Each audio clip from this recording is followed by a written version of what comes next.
Hello दोस्तों, my name is यश। तो अपन अपनी फास्ट एपीआई की सीरीज कर रहे थे एंड उसमें अपन ने अपनी लास्ट वीडियो में ये देखा था कि किस तरीके से अपन अपनी लॉगिन एपीआई लिख सकते हैं। ठीक है, इस पर्टिकुलर वीडियो में अपन क्या करेंगे कि जो अपन ने अपनी लॉगिन एपीआई लिखी थी उसके कोड को अपन थोड़ा और इम्प्रोवाइज करेंगे, जिससे आपको समझ में आए कि हर बार अपन को सेम चीज़ यूज़ करने की ज़रूरत नहीं होती। हम कई बार अपने कोड को कम करके ज़्यादा बेटर भी बना सकते हैं। और उसमें एक छोटी सी मिस्टेक भी थी, अपन उसको भी समझेंगे कि उसको कैसे फिक्स करना है। ठीक है, तो चलिए चलते मॉनिटर पे और उसको समझते हैं। तो सबसे पहले ये थी अपनी एपीआई जो अपन ने देखी थी, जिसमें हम क्या कर रहे थे। सबसे पहले डीबी से यूजर को लेकर आ रहे थे। यूजर अवेलेबल है तो गुड, नहीं अवेलेबल तो यूजर नॉट फाउंड का एक रिस्पॉन्स जाता था। उसके बाद अपन क्या कर रहे हैं कि जो अपन को इनपुट में पासवर्ड मिला है और जो डीबी में पासवर्ड है उसको कंपेयर कर रहे हैं। किस तरीके से? इनपुट पासवर्ड को एक हैश में कन्वर्ट करके कि दोनों पासवर्ड सेम है कि नहीं। सेम है तो वेल एंड गुड, नहीं है तो एक रिस्पॉन्स जाता है। ठीक है, और उसके बाद अगर आपको याद हो कि यहां पर एक फाइनल रिस्पॉन्स जाता है कि सब कुछ सही है तो यूजर लॉग इन सक्सेसफुली। लेकिन यहां पर हम जो मॉडल डंप जेसन है वो ऐड करना भूल गए थे, जिसकी वजह से अगर अपन इस पर्टिकुलर एपीआई को रन करते तो एरर आती। ठीक है, अब यहां पर कुछ छोटी मोटी चीजें हैं जो अपन को फिक्स करनी चाहिए, वरना अपन को ये एपीआई में कुछ इश्यूज आ सकते हैं इन फ्यूचर जब बहुत सारे यूजर होंगे। वो किस टाइप के इश्यूज हो सकते हैं? पहला तो अभी अपन ने कहीं पर भी ये मेक श्योर नहीं करा कि हमारे जो ईमेल्स हैं वो यूनिक होने चाहिए। दैट मीन्स हम जब भी कोई भी न्यू यूजर बना रहे हैं, हम डायरेक्टली उस यूजर को डीबी में ऐड कर रहे हैं विदाउट वैलिडेटिंग कि वो particular user name already available है कि नहीं। अब अगर हम ये चेक नहीं कर रहे तो इससे इश्यू क्या आ सकता है कि जब हम ये चेक कर रहे हैं कि वो डीबी में यूजर अवेलेबल है कि नहीं, तो there might be a possibility कि हमारे पास मल्टीपल यूजर्स आ जाएं विद सेम ईमेल। तो उस कंडीशन को अपन को हैंडल करना होगा। तो उसको अपन कैसे हैंडल करेंगे? उसके लिए अपन लगाएंगे स्केलर्स डॉट फर्स्ट कि अगर आपके पास मल्टीपल यूजर्स हैं तो आप मुझे जो पहला यूजर है वो लाके दे दो। ठीक है, सेकेंड कि जरूरी नहीं आप हर बार रिस्पॉन्स यूज करो। हमें जो फास्ट एपीआई है वो हमें HTTP एक्सेप्शन भी प्रोवाइड करता है।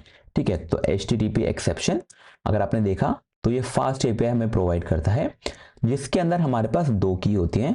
पहली हमारी होती है डिटेल और दूसरी होती है हमारी स्टेटस कोड। अब जो डिटेल है ना उसके अंदर डायरेक्टली हम एक मैसेज पास कर सकते हैं, हमें उसको फिर जेसन में कन्वर्ट करने की जरूरत नहीं है, वो ऑटोमेटिक हैंडल होता है एंड साथ में एक स्टेटस कोड जाता है। तो ये एक छोटा तरीका हो सकता है सेम चीज करने का। सिमिलरली जब अपन अपना दूसरा मैसेज भेज रहे थे कि यूजर पासवर्ड इज इनकरेक्ट, उसमें भी अपन अपनी HTTP एक्सेप्शन यूज कर सकते हैं। तो मैंने बोला HTTP एक्सेप्शन, यहां पर मैंने कन्वर्ट कर दिया इसको डिटेल में और मैंने बाकी का जो डेटा है जो कि बेस आउट के अंदर था वो मैंने हटा दिया, क्योंकि अब बिना उसके भी काम हो जाएगा। और यहाँ पे स्टेटस कोड जा रहा है। यहाँ पर जो यूजर लॉगिन बुल था जो मैंने पहले वेरिएबल बनाया था, उसको अगर अपन को बेटर नेमिंग करनी है तो उसके लिए अपन कर सकते हैं is valid. It's very common कि आप अपनी एपीआई को कीप ऑन इम्प्रूव करते रहो। मुझे लगा कि ये नेम ज़्यादा सूटेबल है, मैंने थोड़ा सा और ट्राई करा कि बेटर नेम क्या हो सकता है, तो मुझे ये समझ में आया तो मैंने कहा इसको रख लेते हैं। तो इसको मैंने किया कॉपी और यहाँ पर कर दिया पेस्ट। तो ये हमारा न्यू वेरिएबल का नेम हो गया। और अब अगर आप इस कोड को देखें तो आपको बेटर लग रहा होगा और ज़्यादा क्लीन लग रहा होगा, और हमने कुछ जो अपने लॉजिकल चीज़ें थी उनको भी इम्प्रोवाइज किया।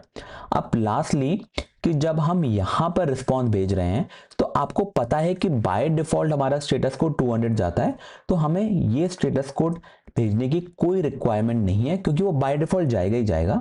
दैट मीन्स मैं इस पर्टिकुलर चीज को हटा सकता हूं क्योंकि मुझे यहाँ पे रिस्पॉन्स की भी जरूरत नहीं है, क्योंकि बाय डिफॉल्ट अगर मैं बेस आउट रिटर्न करूंगा तो वो सक्सेसफुली रिटर्न हो जाएगा और उसके अंदर मेरा मैसेज जाएगा यूजर लॉग इन सक्सेसफुल। तो ये अपन ने अपना साइन इन के कोड को और इम्प्रोवाइज किया।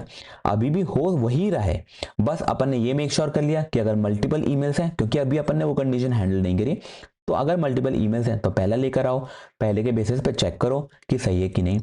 यहां पर हमने ये कंडीशन लगा दी कि अब बार बार रिस्पॉन्स के अंदर बेस आउट को मॉडल डम जेसन कर रहे हो, उसकी जगह डायरेक्टली HTTP एक्सेप्शन कर दो, एक मैसेज ही तो भेजना है तो डिटेल के थ्रू चला जाएगा, कोई दिक्कत नहीं। सेम अगर अपन हैश सर्विस से कंपैरिजन कर रहे हैं तो उसको अपन बोल देते हैं क्या ये वैलिड है या इनवैलिड है। वैलिड है तो user log in successful, invalid है तो यूजर पासवर्ड इज इनकरेक्ट, वो भी हमारे एक HTTP एक्सेप्शन हो जाएगा और वो हमें स्टेटस कोड प्रोवाइड करता ही है। तो इस तरीके से अपन ने जो पहली एपीआई लिखी थी अपनी साइन इन की लास्ट वीडियो में, उसको अपन ने कर लिया इम्प्रोवाइज। एंड ये एक गुड प्रैक्टिस है, क्योंकि जब भी आपको लगता है कि हाँ अपने कोड में कुछ इम्प्रोवाइज हो सकता है तो अपन वो करते हैं। ये एक कॉमन एग्जांपल है। फॉर एग्जांपल आप कभी न्यू फीचर्स बनाओगे, कोई नया कोड लिखोगे, उस सबको समझ में आएगा अच्छा ये चीज करी है अपन ने, उसको अपनी पुरानी एपीआई में भी इंटीग्रेट कर देते हैं, उससे एपीआई और क्लीन हो जाएगी और ज्यादा फुल प्रूफ हो जाएगी, एक्सेप्शन आने के चांसेस और कम हो जाएंगे, एरर प्रूवन हो जाएगी, कम से कम एरर्स आएंगी। तो वो अपन जब करते रहते हैं, प्रैक्टिस करते रहते हैं, बार बार कोड लिखते हैं, तो चीजें समझ में आती हैं कि अच्छा ये भी तो कर सकते थे, ये अपन ने पहले नहीं किया था तो पहली वाली एपीआई में भी कर लेते हैं। इस तरीके से मुझे लगा कि अपन ने जो पहली एपीआई लिखी थी उसको और इंप्रोवाइज कर सकते हैं, इंप्रोवाइज कर लिया। आपको लगता है कि आप कुछ और इंप्रोवाइज कर सकते हो, आप कर लो, आप इसको और बेटर बनाओ, मुझे कमेंट सेक्शन में बताना कि आपने क्या इंप्रोवाइज किया है, मुझे भी सीखने को मिलेगा कि अच्छा ये भी पॉसिबल था, वो भी करेंगे। बहुत सारी चीजें हो सकती हैं, ये कोड है, लॉजिकल रीजनिंग है, जितना आप अपना दिमाग लगाओगे उतनी चीजों को बेटर कर सकते हो। लेकिन एक चीज याद रखना कि जब भी चीजों को बेटर करने जाओ उसे ओवर कॉम्प्लिकेटेड नहीं करना, चीजों को सिंपल ही रखना है और फिर बेटर करना है। समटाइम्स ज्यादा कोड होना इट्स ओके रादर देन इतना कॉम्प्लेक्स कोड होना कि कोई समझ ही ना पाए, ठीक है, ये हमेशा याद रखना। तो इतना ट्रेड ऑफ चलता है, ठीक है। तो आई होप आपको समझ में आ गया हो। अगर फिर भी कोई भी डाउट हो कमेंट सेक्शन में पूछना। अगर आपको लगता है और इंप्रोवाइज कर सकते हैं तो मुझे कमेंट सेक्शन में बताना। और अगर आपको वीडियो अच्छी लगी हो तो do like, share and subscribe. मिलते हैं अगली वीडियो में, तब तक के लिए bye bye. Hold on tight to the feeling, but it's a roller coaster in my head.